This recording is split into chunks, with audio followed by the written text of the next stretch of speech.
And I know the story, and it's going through my mind, and I skip things even though I know it. So I'm going to try to slow down, go through it. Boy. This material is not the way I want it. I've told y'all that since I started this, but next time I'm not using this. Okay, so this is on Samuel. Samuel they referred to him as one of the last judges, and he was also a prophet. And so we're going to start here in Samuel chapter 1. About what time frame? Man? We talk about this from when we start every time. You don't have to even get within 1,000 years of this. About what time frame is this that Samuel's on the scene? 1050 BC. There we go. So it's not a gazillion years ago. It's very manageable. And but just to kind of give you an idea, so we went through Joshua and all these different ones. So the Israelites have just come through, and they've taken Canaan, and then they go through a period where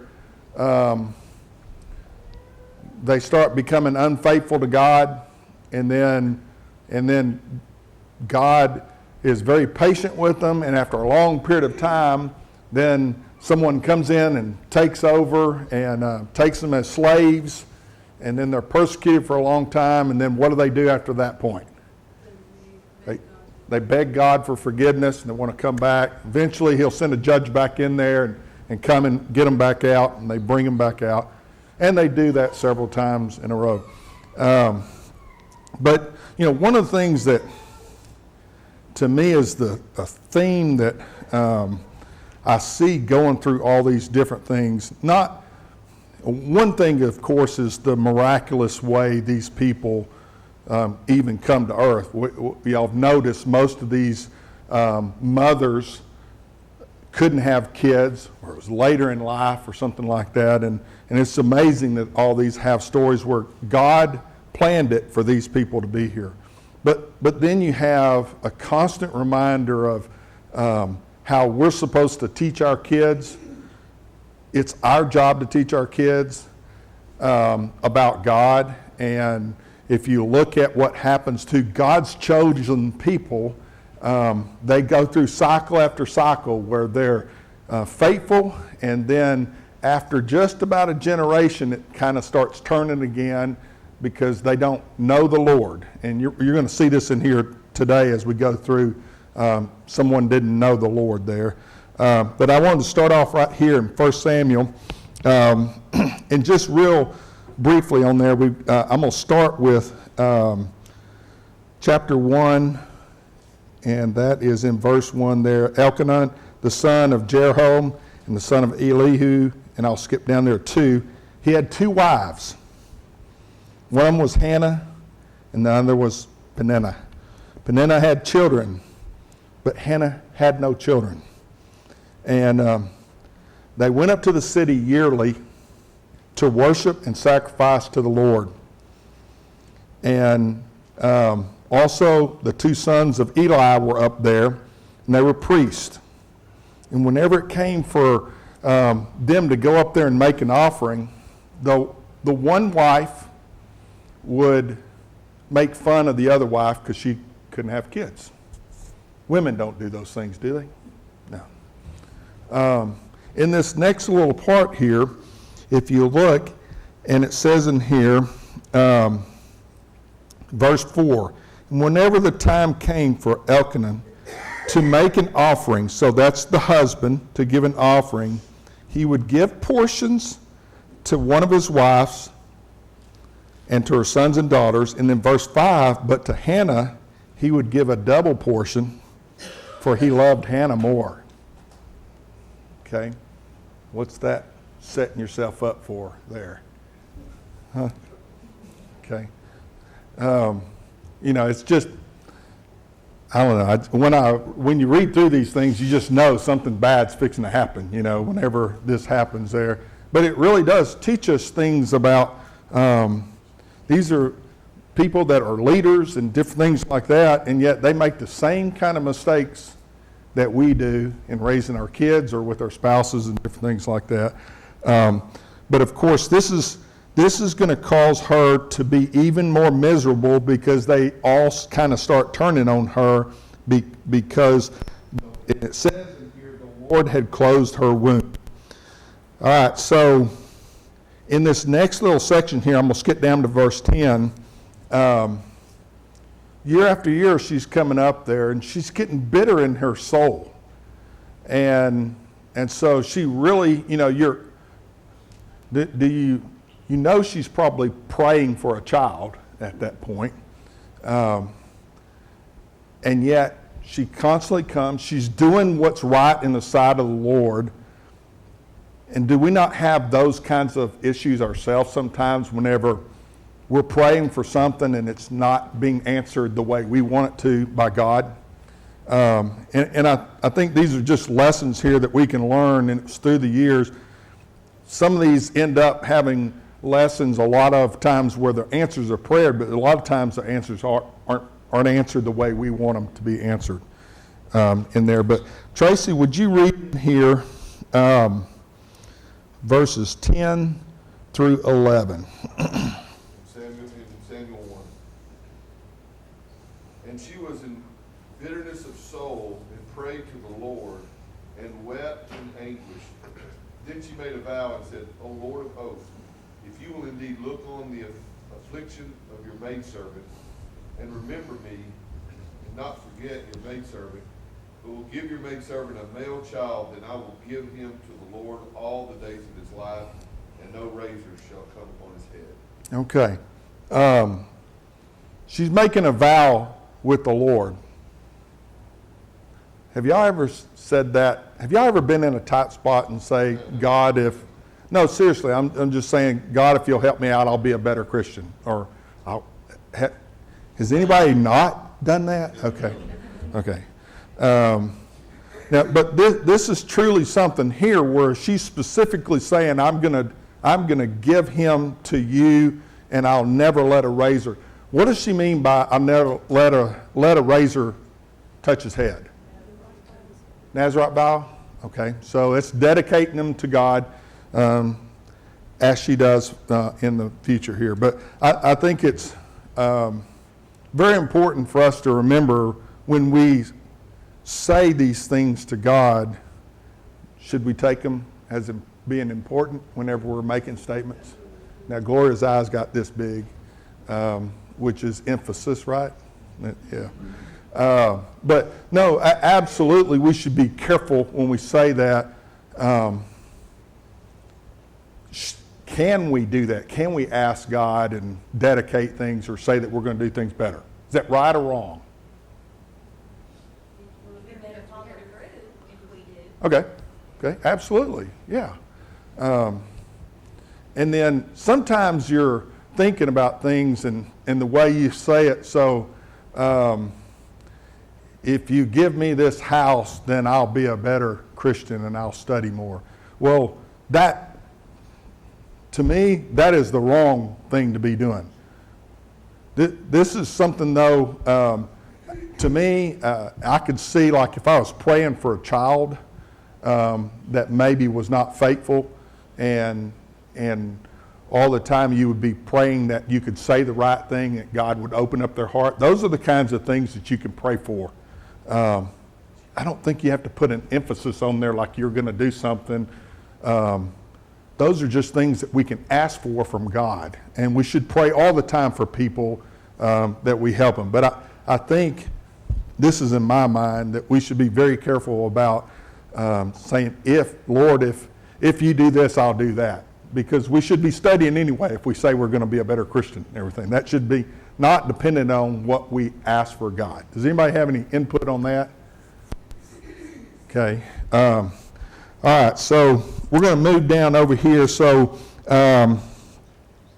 in this next little section right in here, so she's in this over in, and I'm not going to make you read 12 through 14, but basically she is sitting outside and she's so distraught outside, and Eli is one of the priests, he sees her out there, and he thinks she's drunk because she's just sitting there. You know, he can't hear her, but he can see her moving her house and or her mouth. She's praying. I mean, she's really opening up her heart, praying for a child. And he comes over and says, "Woman, if you're drunk, please leave," or whatever. You shouldn't be drinking like that. And she explains that she's not, that she is praying, and that she's got a troubled heart. So then Eli says, God is going to grant you what you're asking for. And he says that right here in verse 17. It says, "Then Eli answered, said, Go in peace, the God of Israel will grant your petition which you have asked." And so then in this next section right in here, if you're going through, just keep running through the pages there. Samuel is born, and so he has a baby. Name is Samuel. What does Samuel mean?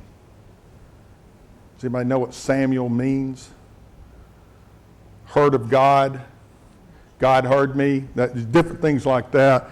And so as he was born, and right in these first few verses here, so what is it that she's going to need to do? She's going to need to follow through. So when would you give your son over to the Lord? You've made that promise. When would you give your son over to the Lord? Just, you can't be wrong. I mean, huh? At birth? Okay, yeah. So she weaned him, and at, I think, around 3 years old or something like that, that's when she gave him over to the Lord to be raised for the Lord. And so in this, in verse 24, it says, "Now when she had weaned him, she took offerings over there, and then they had a bull that was slaughtered, and as a gift, as a sacrifice, as she gave him over to the Lord to be raised in service of the Lord." And so really, as you're looking in here, you're thinking about, that is probably about the most drastic thing you could do with your son or daughter, is to completely give them up to do that.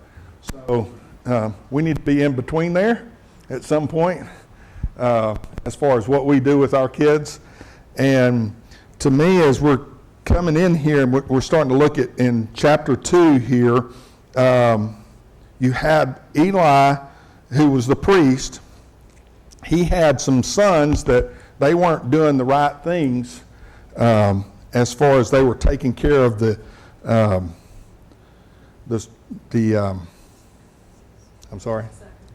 sacrifices and stuff like that. I just lost the name on there. But let's turn, and we're going to look over, and someone read 1 Samuel chapter 2, 12 through 17. Who wants to read that? Donnie, do you have that? 1 Samuel chapter 2, 12 through 17. Now the sons of Eli were corrupt. They did not know the Lord.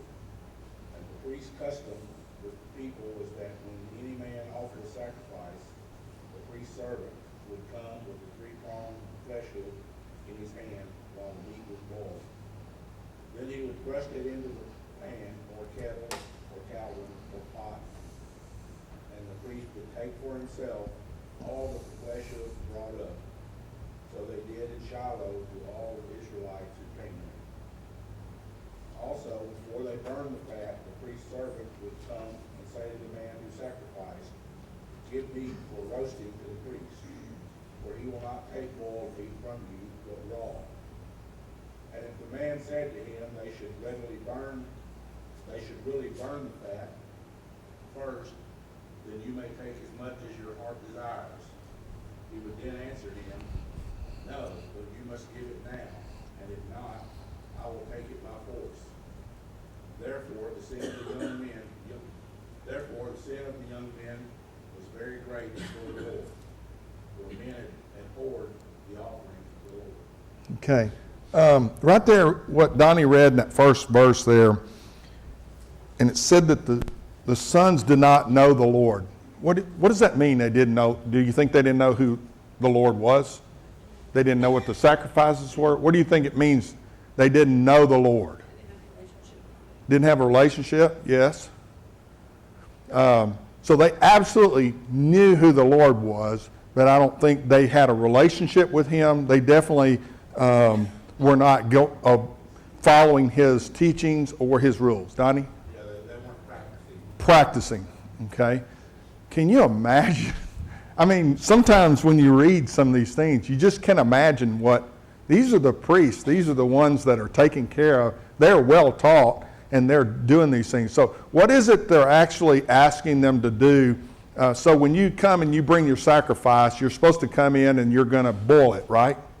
And so what God allows the priest to take part of that for themselves. And so what's the rule whenever they come in, they put it in, they boil? How much are the priests supposed to take? Stick a fork in there. So what did they change? They took as much as they wanted, but they also changed. Okay, yeah, so they didn't want to boil it, did they? What were they wanting to do? They were wanting to barbecue it, weren't they? I got a pellet grill out there. It's not good when you boil it and then put it out there, okay? Well, they were wanting to roast the meat instead of having it boiled. And so they were changing God. And when you look at some of the things that we teach whenever we're in our worship service, it matters what God tells us to do. And these people were coming and they knew enough to know that they should have been boiling and then they should have been burning the fat off before they took that meat there, because they were asking. And the sons were so wicked, they were saying, if you don't give it to me, I'll take it from you. And so these were things that were happening at this point that is going to cause people, if they get down. So if this is your leaders that are in here that are doing this, I'm trying to think of an example here. Oh, I know a good example. Oak Forest. Y'all don't know anything about Oak Forest. It's a golf course that I go to out there. Y'all ever heard anything about Oak Forest? Okay. Well, we've got a guy that owns it now, and he doesn't care anything about it. He just barely has enough money to run it. They don't mow it half the time. And then, so what are the people going to start doing that are members of that course? Do you think they're going to leave, but the ones that stay? Mow, okay. There are rules on a golf course. If y'all don't know that, you're supposed to be quiet, and you're supposed to wear a collared shirt. What do you think are going to happen to the rules? They're wearing cut-off T-shirts now. I'm sitting there, I just can't stand it. See these kids coming out there with cut-off T-shirts. But I'm just saying, this is what is going to start happening to the people when the leaders are doing these things to them. So they're wicked in there. And so this is going to lead to the next part here. And I'm not going to ask you to read it there, but in Judges chapter 21 and 25, it says, in those days, there was no king in Israel. Everyone did what was right in his own eyes. What does that mean, everyone did what was right in his own eyes? Whatever they wanted. Okay? Sounds kind of like today, doesn't it? A little bit. Okay, so the next part here, and in verses 22 through 24 in this same chapter here, 22 through 24, these are the sons again. Now Eli was very old, and he heard everything that his sons did to all Israel, and how they lay with the women who assembled at the door of the tabernacle meeting. So he said to his sons, why do you do such things? For I hear of your evil dealings with all the people. No, my sons, for it is not good report that I hear. You make the Lord's people transgress. If one man sins against another, God will judge them. But if a man sins against the Lord, who will intercede for him? Nevertheless, they did not heed the voice of their father, because the Lord desired to kill them. So, Eli is the father. The sons are, what should Eli do? He should do more, shouldn't he? Okay. Yeah, This is just really a slap on the wrist, and he's not taking care of business, and therefore, like I said, it's causing the people to be disobedient too because of the example that they're seeing there. And you know, as I'm studying through here, getting prepared for this, what I learned about my own kids is I do have we're all individual people, but Audrey, when you have kids, you have a responsibility to teach your kids the Lord. We have a responsibility. And when they err, we're to teach them the Lord. Does that mean we're guaranteed that we're going to have all faithful kids and they're all going to do good? Nope, absolutely not. They're different. But it's our responsibility to teach them. I would not want to be standing there someday and then I did nothing to raise my kids. When Jeff was talking just this last week or something, I believe it was Jeff that was talking about that. When is the best time to teach people the Word? Is it when they get older? Didn't he say something about once you get out and get a job, you get your home paid for, and you retire, then I'm going to have time to study God, right? When's the best time for us to learn? When you're a kid. I mean, I think about Aaron taking the ACT test and stuff. I couldn't pass any of that stuff. I couldn't study for it anymore. But really, that's just our nature, though, is to always want to put it off. I'll have time later to be obedient to God or to study or do things like that. So I think this is something that we can get whenever we see their negative example for us and the consequences that came. So, but what it did, though, is this is going to be a transition point where the people from Israel, they're tired of the priestly, the things that are going on. What do they want now? A king. Okay? So why do they want a king? All right. They're constantly fighting these other nations. The Philistines are coming in, they're constantly fighting. And what do the other nations have? They have kings that are out there. And so they're wanting a king. What do you think God's going to feel when the people are wanting a king? They have a king, okay? Yeah, right. So God said to Samuel, they're not rejecting you, they're rejecting me. And so this is a transition. Well, so what comes with having a king that they didn't? God versus this new king. What's going to be the difference in how their lives go with a king over them? What do kings do? New laws and taxes. New laws, taxes. I think they had to give a tenth of what they did. I'm sorry? Armies. Servants. Okay. They're going to take your boys and they're going to bring them in and make them military or work at the palace. And the women, they're going to come in and cook and do this and do that. And so, but does Israel heed their warning? Nope. They want a king, don't they? So what does God do?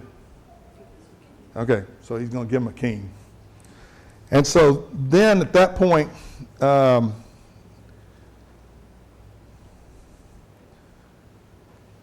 coming right in here, and I want to read Matthew 18, verses 1 through 5. Who can read that for me there? Somebody's got a Matthew 18, 1 through 5. At that time, the disciples came to Jesus, saying, "Who is the greatest in the kingdom of heaven?" And calling to him a child, he put him in the midst of them and said, "Truly I say to you, unless you turn and become like children, you will never enter the kingdom of heaven. Whoever humbles himself like a child is the greatest in the kingdom of heaven." Okay. Why do we want to be like a child? What's good about a child? Innocence, for sure. I'm sorry? Humility, for sure. Okay. So how does that translate into serving God better? So if we don't have humility and these other things, what do we usually do? Think about ourselves? Okay, so when we were transitioning in here, Samuel has been given over, and he's serving at for the priest, the sacrifice and everything. But he's not from the tribe of Levi, so he cannot actually do those. So what does he do? His job is to go up there in the morning and open the doors and get them ready for it. If we're studying in here, one of the things that he did, he got up every morning and was up there early and was glad to be there. You know, I wish the high school kids were out here. What's the difference between what Eli's sons feel about serving the Lord and Samuel? Yes, ma'am. Actually, he was the tribe of Levi. He was, yeah, He was not a descendant of Aaron. But Correct. He was a Levite. right, You can find that in First Chronicles chapter, I believe it's chapter 6, verses 34 through 36. right, And right. it talks about him, it talks about his sons. Yeah, His sons actually acted the same way that Eli's sons acted. yeah, God doesn't seem to condemn Samuel for that like he condemns Eli. Yeah. So maybe Samuel tried to take care of it, and the sons just didn't listen. But he grew up in the area of Ephraim. Mhm. I think he says his father was actually a Levite living in Ephraim. right, right. Very good. Yes. So he was able to be there, but he couldn't perform the sacrifices. He did actually perform sacrifices. I don't know if God gave special, made allowances. Because Right. He was raised by Eli, sort of like an adopted son, maybe. But he actually did, because he gave, when Saul became king, Samuel was going to offer a sacrifice. Right, right. And Saul came to the sacrifice. Yeah, And then when David was crowned king, Samuel was afraid. He said Saul would hear about it. Right. And God said, just say you're going to make sacrifice. yeah. So he was allowed to make sacrifices. Hmm. Yeah, and I don't have exactly all the little verses there in there, but I think it had to do with serving at the tent and versus doing the sacrifice, because he absolutely did do the sacrifices, because later on in the story, whenever Saul is going into battle, he would come out and do a sacrifice and bless them before they would go out. So you're exactly correct. You sure are. One of the things that I was talking about with the kids back here is their attitude. Their attitude in serving the Lord. And Tracy and I have been doing this a long time, getting people together with, when we were deacons and everything, getting people to do the prayers and different things like that. And you sometimes you'll ask somebody, well, yeah, I guess I'll do the closing prayer, you know. And you see Samuel's attitude towards serving the Lord was this: being as a little child, he didn't have these things. He's not thinking about self. He's thinking about serving the Lord. He's got the right attitude there.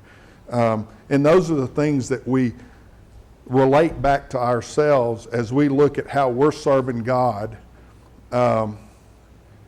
And we can all do our own part, and we should find out what we can do to serve the Lord.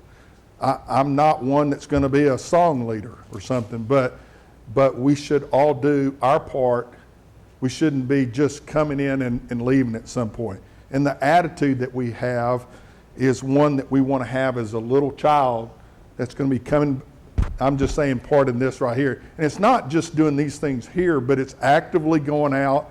And like when Stephen is coming back, and I know a lot of people are helping out families that are struggling right now. Those are the things that you do happily, and it's very beneficial if you have the right attitude on there.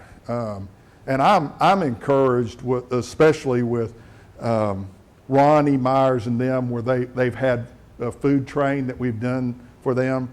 And if you haven't participated in that, all you got to do is just go out there and just take one meal. It doesn't cost much, or it doesn't take much preparation to do that, but you'll get more humbled whenever you go and do those things like that. I get a lot out of it whenever I do something like that. Yeah, Donnie. Just a quick comment. Yes, sir. You mentioned regarding attitude and how we should be responsive to that. Right. The other big, huge factor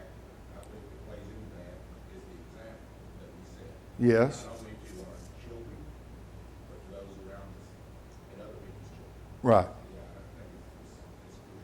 That's a good point. Okay. And, one of the things that Eli, he doesn't like this little young kid coming in here and telling him stuff like that. So he kind of gets a little attitude towards him as he's starting to tell him things when God starts speaking to him. But I think if you look in here, Eli was given over to laziness, gluttony. He had a bad attitude.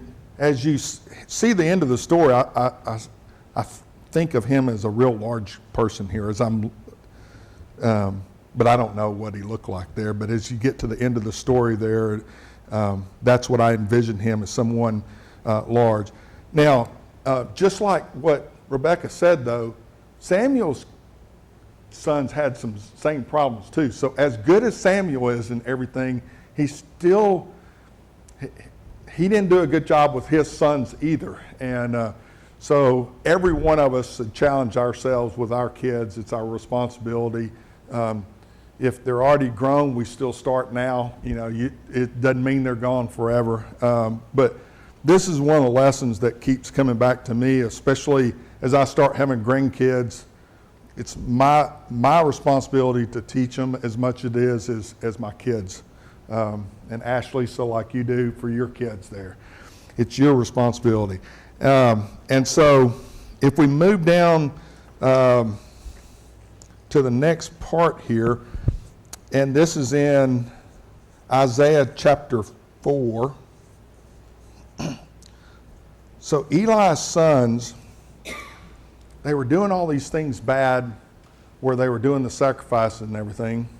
But then whenever they would have these wars, when the Philistines would come down and they would battle and everything, God was with them. And whenever God was with them, they would win.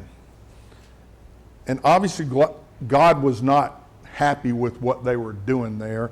So the Philistines were coming up, and so they used the Ark of the Covenant as, I'm going to say, a weapon, but what I mean by that is they brought it out there, and so the Philistines were terrified when they saw the Ark of the Covenant. It's not a good thing what these men did. Now, if they were sitting there bringing it out there because that's what God wanted to do, that would be a different thing, but they were bringing it out there just to scare them.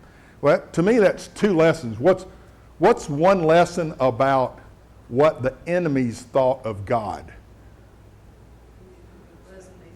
They knew of God.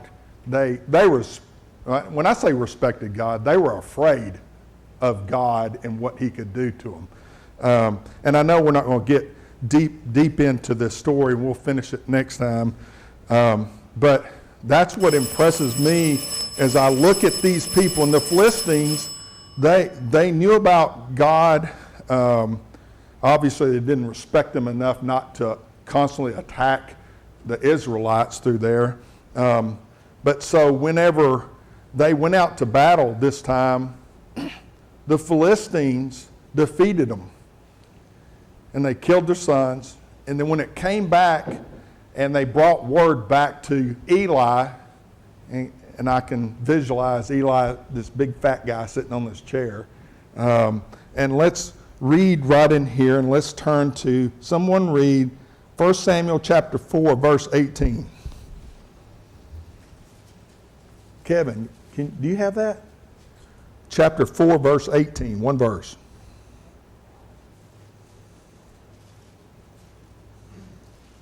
As soon as he mentioned the ark of God, Eli fell over backwards from his seat by the side of the gate, and his nose was broken, and he died. For the man was old and heavy. He had judged Israel 40 years. I mean, I've just got this visual of Humpty Dumpty guy falling off the seat there. What terrified him? Was it his kids getting killed?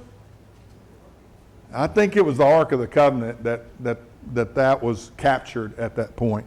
And it's a shame that His kids were killed, but they were getting their just reward at that point there. But it's just, it was just a funny, this whole story here really has a lot of interesting tales in there as you're going through. But I'm constantly amazed at the people that knew better, that were instructing the priests, the people that were instructing. When you hear over here towards the end, whenever Jesus is there, and they were referring to those priests as a brood of vipers, I mean, the corruptness of that group of people that should know better is what's evident through all these different stories as we're going through here.